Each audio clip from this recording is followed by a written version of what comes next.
कहानी की शुरुआत में लूफी कह रहा था तुम भी हमारे साथ चलो। वो कह रहा था मैं सैंड पायरेट हूँ, मैं अपनी बोट को छोड़ के कहीं नहीं जा सकता, मैं मरते दम तक यहाँ पे रहूंगा। और वही बंदे उनको बताया सामने एक विलेज है ईकी नाम का, तुम वहाँ पे जा सकते हो और तुम्हें वहाँ पे पानी भी मिल सकता है। अब लूफी सभी को बाय कर रहा था, फीवी पर ऊपर देख रही होती, राशा उसको बाय बाय कर रही होती।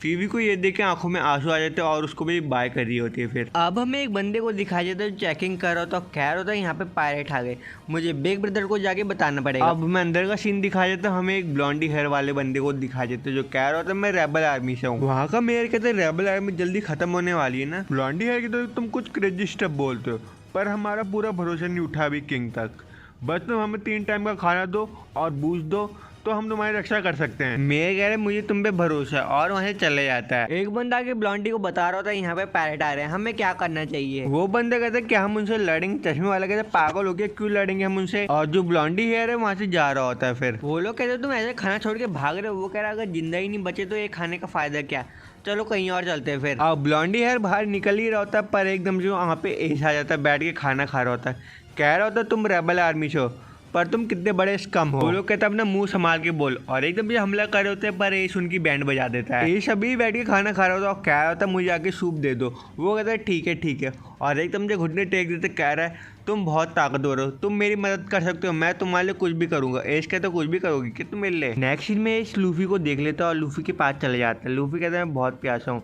एश कहते जाके पानी पी लो, मैं बहुत सारा सामान लेके आया हूँ। ऊसो कहता है एश तो बहुत कमाल है। एश बता रहा मैं फेक रेबल आर्मी से ये सामान लेके आया हूँ। फीवी कहती है तुम्हारे कहने का क्या मतलब है। एश कह रहे वो लोग अपने को रेबल आर्मी कह रहे पर रेबल आर्मी नहीं है वो। फीवी कह रही ये मत कहना तुम चुरा के लाए हो ये सामान।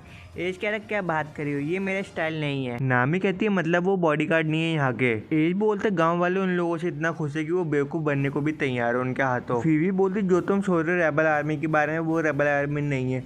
एश अपने थॉट दे रहा होता है सामने। ऊसो कह रहा है ऐसे मत बोलो। वो कह रहा मैं कुछ कह नहीं रहा हूँ, बस मैं अपने थॉट प्रेजेंट कर रहा हूँ सामने। दूसरी तरफ हमें बिग ब्रदर और उसकी साथियों को दिखाई देता है जो छुपे हुए होते हैं। बिग ब्रदर कहते हैं चलो हम यहाँ से भाग चलते हैं। जैसे ही बाहर निकलते हैं वहाँ पे सारे गाँव वाले खड़े हुए होते हैं, कह रहे होते हैं यहाँ पे पायरेट ने अटैक कर दिया, आप लोग हमें बचाओगे रेबल आर्मी वालों। ये कोई सैंड पायरेट नहीं, ये सी वाले पायरेट है, उससे भी ज़्यादा खूंखार। अब सारे गांव वाले बहुत खुश हो रहे होते हैं। बच्चे आगे कह रहे होते हैं स्टूपिड पायरेट से आप कभी नहीं हार सकते। अब बिग ब्रदर आगे बढ़ रहा होता है पर गांव वाले उनका पीछा कर रहे होते तब भी। अब वो जैसी गेट के पास पहुंचते वो कहते जैसे मैं गेट खोलूँ जहाँ पे जगह मिले वहाँ पे भाग जाना। और वो सामने की तरफ भाग रहे होते, सामने लूफी खड़ा होता है, किनारे भागते सांजी और ऊसो खड़े होते हैं वहाँ पे, और दूसरी तरफ जोरो और चॉपर खड़े होते हैं। उस बंदे की हालत खराब हो जाती है उन सबको देख के, और कह रहा होता है मैं रेबल आर्मी से बिल्कुल भी नहीं हूँ। पर वहाँ का मेयर आके कह रहा होता है रेबल आर्मी वाले तो छोड़ेंगे नहीं पायरेट्स। नामी फीवी से कह रही होती है क्या ये तुम्हें लगता है सुधर जाएंगे लोग। लूफी कह रहा है ओ तुम रेबल आर्मी से मतलब। अब एश की आवाज़ आ रही होती है और कह रहा होता है मैं कुछ भी नहीं कर सकता। वो कह तुम जानते हो ना हम फेक है ना। एश कह तुमने इतनी बड़ी मैच कर रखी, तुम कब तक फेक बनने का नाटक करते रहोगे, एक रियल मैन बनो और सामना करो उन सबका। बिग ब्रो कह रहा होता है मेरे पास कोई चारा नहीं, अब मुझे झूठ बोलना पड़ेगा। और कह रहा होता है ध्यान से सुनो, मेरी 10 करोड़ की सेना है वो तुम्हें खत्म कर देगी। लूफी शॉक हो जाता है क्या 10 करोड़ की सेना। ऊसो कह रहा होता है इससे गंदा झूठ मैंने आज तक नहीं देखा। सांजी कह रहा बोल भी कौन रहा है। जोरो कह रहा कितना बगवा झूठ बोला इनने। टॉपर उन्हें पसीने पूछ रहा था, कह रहा होता ये तो झूठ है। लूफी गुस्से में आ जाता, कह रहा था तुमने मुझे बेवकूफ बनाया, और एकदम से पंचे मार देता अपना और उसे दूर फेंक देता है। फिर नामी और फीवी कह रहे थे तूने उस बंदे को मुक्का क्यों मारा, हमें प्लान के हिसाब से चलना है। और छोटे बच्चे कह रहे होते बिग ब्रो आप ऐसे नहीं हार सकते, आप ये कर सकते हैं। अब हमें बिग ब्रो के बचपन को दिखा देते जो भाग रहा होता है अलेबास्टर की सेना को देख रहा होता है। उसका भी सपना होता है कि एक ट्रू वॉरियर बने अलेबास्टर का। बिग ब्रो कह रहा है मैं ऐसे हार नहीं मान सकता। अब लूफी एकदम से किसी को पकड़ने जा ही रहा होता है पर बिग ब्रो आके उसका हाथ पकड़ लेता है। फिर बिग ब्रो कह रहा होता है जो मैं सपना था पूरा नहीं कर पाया, पर बच्चों का सपना जरूर पूरा होगा, भले मैं तुम्हारे बराबर कर नहीं हूँ, पर मैं मरूंगा तो एक हीरो की तरह मरूंगा। और एकदम से लूफी को एक पंच मार देता है। अब एक और बंदा आ गया तो कह रहा है बिग ब्रो आपका जो सपना है वो हमारा भी है,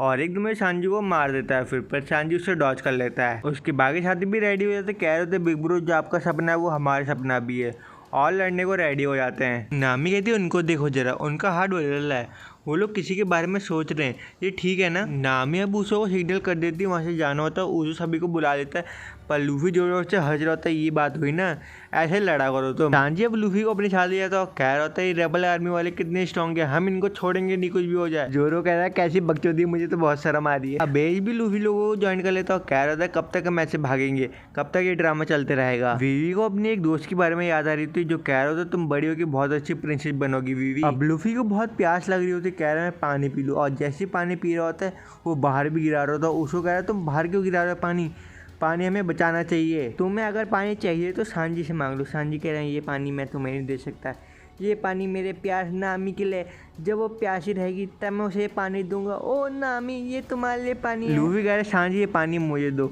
और उसको सांजी और लूफी लड़ने लग जाते हैं। फिर जोरो चॉपर से कह रहे होता तुम पानी पियो, चॉपर कह नहीं मैं ठीक हूँ। नामी फीवी से कह रही थी तुम मुझे रेबल आर्मी के बारे में बताओगी क्या। फीवी कहती हाँ मैं तुम्हें बता दूंगी, ये अच्छा ही रहेगा, मैं एडवांस में तुम्हें सब कुछ पहले ही बता दूँ। अब हमें 11 साल पुरानी एल्बास्टर की कहानी दिखाई देती है। वहाँ पे दरबार पे एक कोटा नाम का लड़का आया होता है, कह रहा होता आप हमारी मदद क्यों नहीं कर रहे हैं। किंग कह रहा है मेरे कंट्रोल नेचर पे नहीं है, सिर्फ मेरा मैन पावर पे कंट्रोल है, वही मैं कर सकता हूँ। वो लड़का कह रहा होता मेरे पापा ने कहा किंग यहाँ का कुछ भी कर सकता है, आप हमारी मदद क्यों नहीं कर रहे, और वहाँ से चले जाता है। अब उसको वहाँ पे फादर आ जाता है, कह रहा है मुझे माफ करना, मैं पूरी रिस्पॉन्सिबिलिटी लूंगा अपने बेवकूफ़ बच्चे की। अब किंग ये सब सुन के उनको एक ऑफर देते हैं, अब तुम यहाँ पे रह सकते हो अल्यूब्रियन में, और फ्यूचर प्लान भी बना सकते हो आप। वो बंदा शुक्रिया अदा कर रहा होता है, आपका शुक्रिया आपने हमारे लिए इतना सोचा। वो बच्चा कहता है इन सब से कुछ भी हल नहीं होगा, आपको विलेज वालों के बारे में भी सोचना चाहिए। वो बंदा माफी मांग रहा होता है मुझे माफ करना जो भी मेरे बेटे ने कहा भी। वो लड़का रोते हुए जा रहा होता है, फीवी कह रही होती हे क्राई बेबी तू कहाँ पे जा रहा है। अब फीवी को दिखाया जाता है जिसने उस लड़के से लड़ाई की होती है और बुरी तरह पिट के आ गई होती है। फिर वो अब जो इग्राम कहता है मैं उस लड़के को छोड़ूंगा नहीं,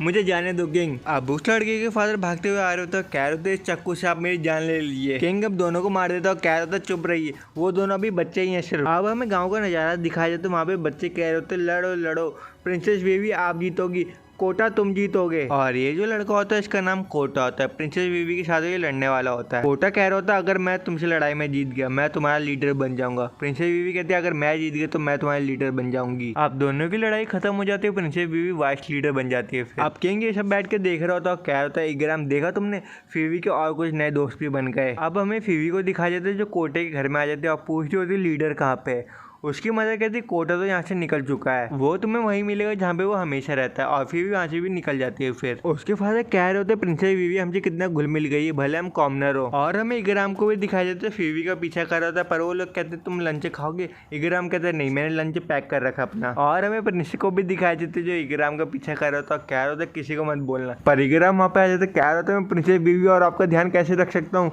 आप यहाँ से जाइए। आप फीवी रास्ते में जा रही थी पर एक लुटेरे से पकड़ लेते, कह रहा होता इसे पकड़े हुए खूब सारा पैसा मांगूंगा। फिर पर वहाँ पे कोटा की सेना भी आ जाती, कह रही होती है हम वाइस लीडर को बचाएंगे, और एकदम से अटैक करना शुरू कर देते हैं। अब कोटा फीवी के बगल में खड़े हो जाते, कह रहा होता है भले मेरी जान चली जाए मैं फीवी को बचा के रहूंगा। अब हमें प्रेम की कहानी दिखाई जाती, लूफी कह रहा है ये क्या है, और वहाँ से बहुत बड़ा बिच्छू निकल रहा होता है। लूफी कहता है ये क्या है, उसो की हालत टाइट हो चुकी होती है। अब सांजी उसे एकदम से घुमा के लात मार देता है, फिर वहाँ पे जोरो भी आ जाता है, जोरो भी उसे काटना चालू कर देता है। फिर अब वापस हमें फीवी को दिखाया जाता है जो कह रहा था तुम्हारे कैसे बॉडीगार्ड है, पर फीवी वहाँ से भाग जाती है। अब फीवी एक दीवार के पीछे छुपी होती है, पर एक बंदा उसको देख लेता है, कह रहा है मैंने तुम्हें देख लिया, पर वहाँ पे कोटा तो उसके सिर में मार देता है और उसको नीचे फेंक देता है। वो बंदा पर तलवार निकालता है और कोटा के मार देता है, पर कोटा हार नहीं मानता और उसके सिर में दे मारता है। कोटे के आंख से बहुत खून निकल होता है, पर वहाँ पे इग्राम और किंग भी आ जाते हैं, उन लोगों को गिरा देते हैं। फिर अब किंग जो बच्चे घायल होते हैं उन सबका ऑपरेशन करवा देता है और उनका शुक्रिया अदा करो तो तुमने फीवी की जान बचाई है। नेक्स्ट सीन में कोटा के फीवी को बता रहे तो तुम्हारे डैड मिलके मेरे डैड के साथ बात कर रहे थे युबा को स्टार्ट करने के बारे में, और बोला तो अगर ये प्लान हिट हो गया तो ये हमारे कंट्री को जोड़े रखेगा और एक रोड लाइन बना देगा। फीवी कह रही होती कोटा तुम भी जाओगी, कोटा कह रहा हाँ मैं भी जाऊंगा उनके साथ। अब उनके जाने का समय हो जाता है, किंग कह रहा मुझे तुम पे पूरा भरोसा है, वो बंदा कहता हाँ मैं जरूर बनाऊंगा एक वंडरफुल सिटी। कोटा फीवी से कह रहा था जब सिटी तैयार हो जाएगी तुम आके उसे एक बार जरूर देखना, और जाते हुए कह रहा होता फीवी तुम बड़ी होकर सबसे अच्छी प्रिंसेस बनोगी। नामी कहती रेबल आर्मी का इससे क्या लेना देना है। फीवी कहती जिस सिटी हम यूबा जा रहे हैं और जिस लड़के के बारे में बात करी वो रेबल आर्मी का लीडर है। और हमें सांजी को दिखाई देते जो बिच्छू का बड़ा सा हाथ ले आता, कह रहा था नामी ये मैंने तुम्हारे लिए बचा रखा है, और फिर नामी और फीवी का मुंह खुला का खुला ही रह जाता है ये सब देख के। और हमें बाकी लोगों को भी दिखाई देते जो खा पी के टोन में बैठे हुए होते हैं। और यहीं पे वीडियो में आपको अगर वीडियो पसंद है तो लाइक जरूर करना, शेयर जरूर करना और कमेंट करके बताना कि वीडियो कैसा लगा।